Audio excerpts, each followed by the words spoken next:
Welcome back to the lab. It's Sunday. I think it's day 24 of the COVID-19 lockdown, something like that. I'm not sure. Bored. Decided to come out to the workshop here and find something to do.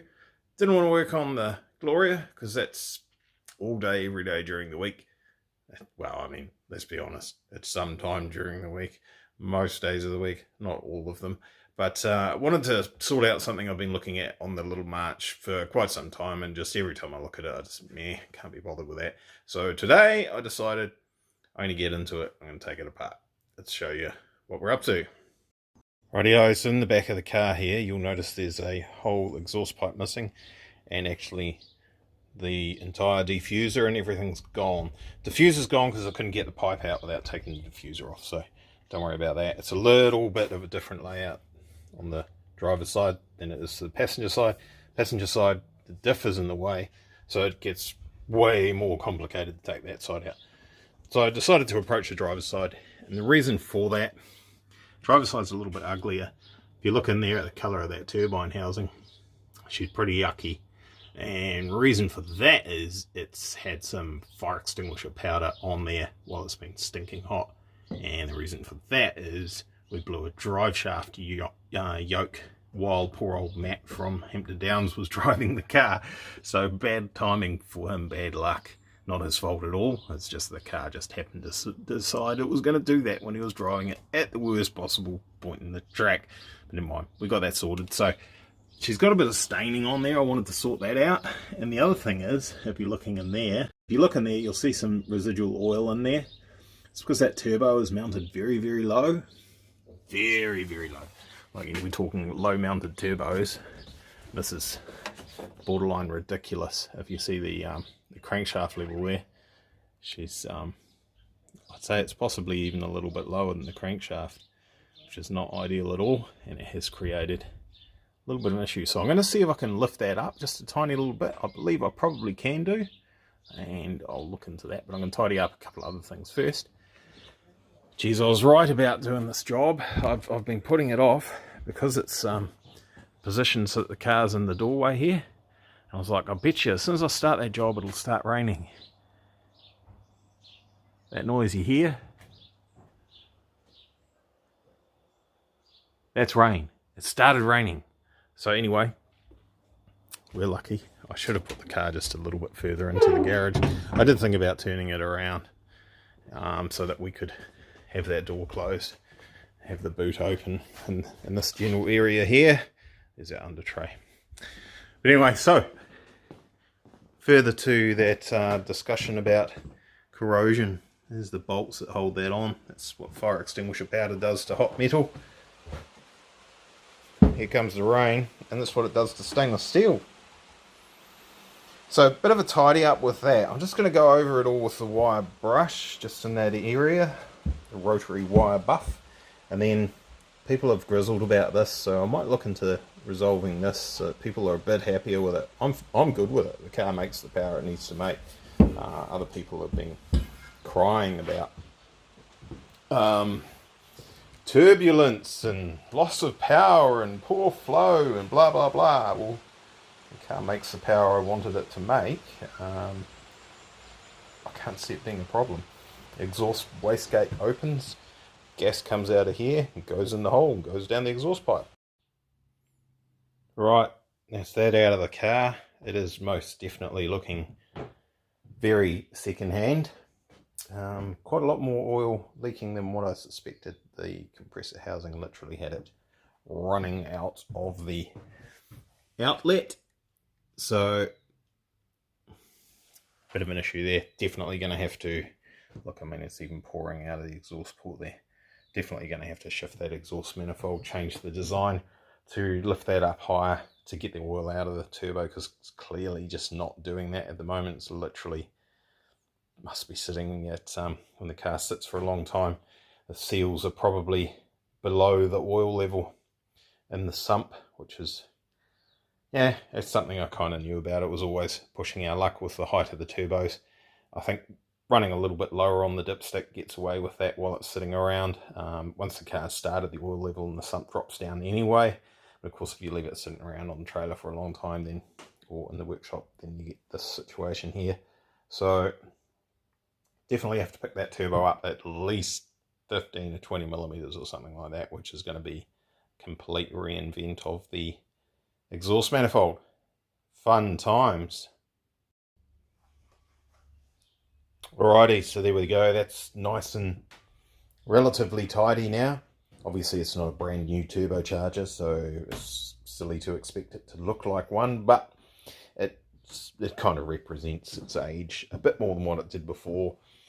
The old fire extinguisher powder onto hot metal makes a pretty nasty mess. It's quite caustic and makes things corrode. So as you can see, all this is looking a lot nicer than what it was before, given the general vibe of the whole thing was a bit more like what that bolt is there. So we've got some new ones of those. Probably will throw those away and use new ones. I could just wire buff them, that'd be alright. But that's ready to go back in the car. I've got rid of all the oil residue from inside there, and down inside the compressor housing's all clean and tidy. Compressor housing, compressor wheel rather, is looking pretty good.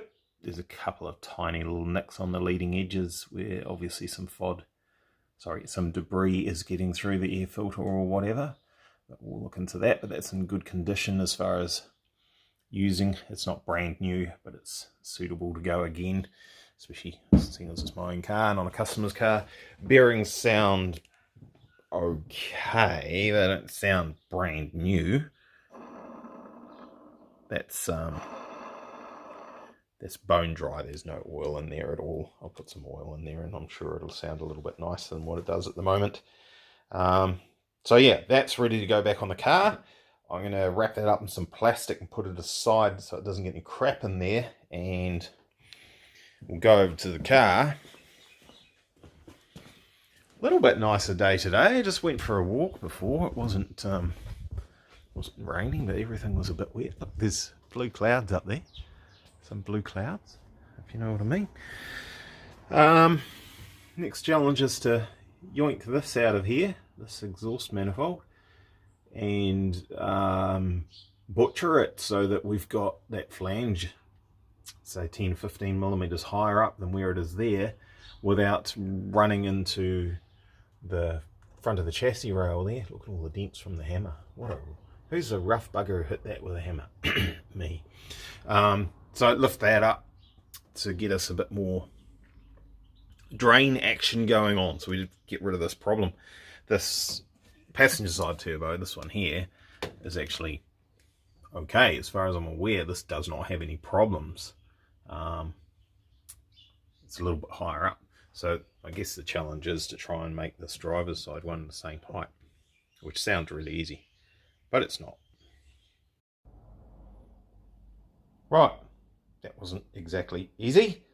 It's probably the best part of 3/4 of an hour to get this off the car. Just mainly fighting with one nut, which was this one here, and as you can see, there's marks on this pipe because I didn't really leave enough room to get that on and off. So in hindsight, what I could have done is used that stud hole, which is there in the head, and there's heaps more room on this side. That'd be no problem. And then on the top, she's very, very tight on this part here, but it's the top, and there's actually more room to get your spanners. You could just use the flat side of your spanner, the open end side, to do it up, rather than trying to get a ring spanner on there, which much, much harder to do that underneath here. Can't get a flat-sided, the open-ended side of the ring spanner onto that one there, where it is in the car. But never mind. So plan of attack at this point in time, we'll start with the basics without going nuts and doing a complete rebuild of the whole thing, getting really, really complicated. I'll just cut the manifold through here on the top side, take a wedge out of that, join it back up, and that will raise this flange here. Seeing as it's such a quite, it's a reasonably long distance from the head to here.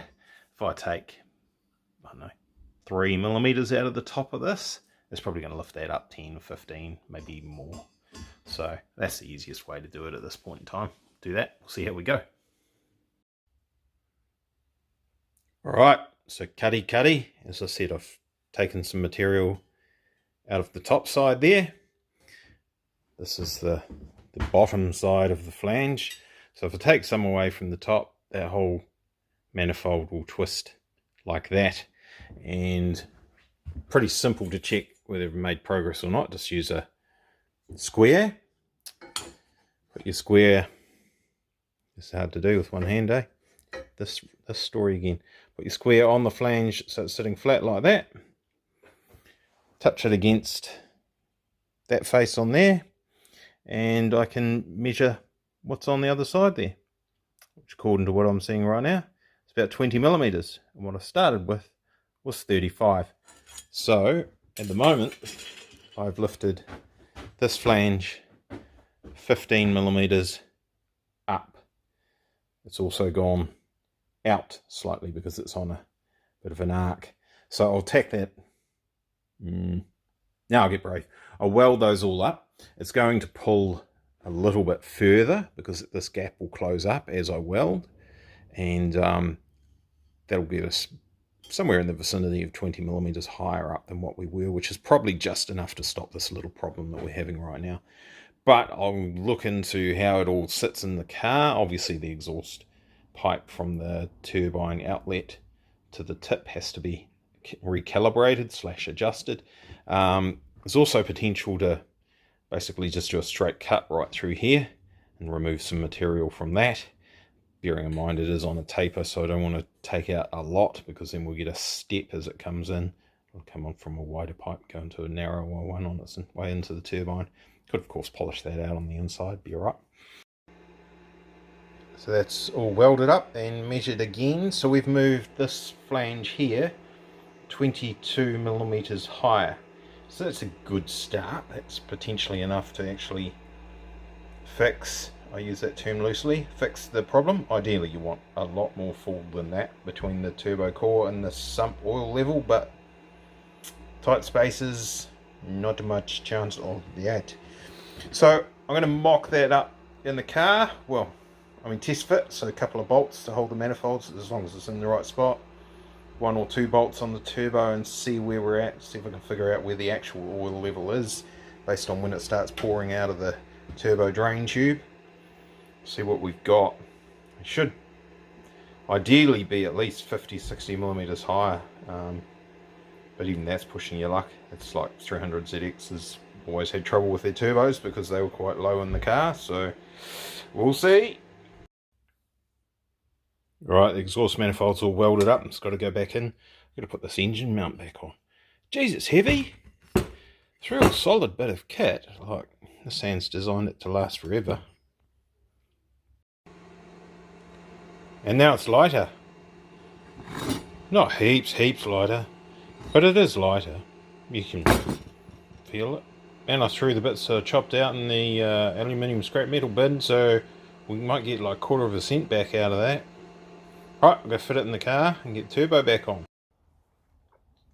Alright, so that's done, fitted. Getting quite late in the day, so I've got to get the light under there so you guys can see what I'm doing. But that's worked out quite well. Not sure if you can see a hell of a lot in there. It's very dark. But quite a few tweaks to that manifold in the end, and resulted in lifting that up by about 25-30 mils, something like that. And by pulling the drain tube off the bottom of the turbocharger there, let's have a look at that. Oh, I'm not sure you can even see it. Where is it? That fitting you can see right in the middle of the screen there. Pull that off there and you can drop it down a few millimeters and confirm that we're above the oil level in the sump. You might be able to get an idea of where things are at there. Yeah, not easy. Never mind.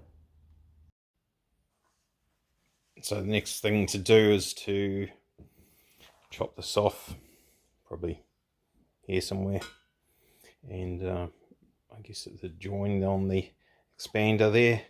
Chop that piece out because she's a bit messy anyway. It doesn't actually need to have all those bends like that, and I've got to refit it because obviously this whole flange here, this is now moved significantly from where it was, and our tailpipe won't come out through the diffuser like it's supposed to do. I'm going to get on with that tomorrow, but for now, she's getting dark. Time to go inside for dinner. Right, cheers guys, bye.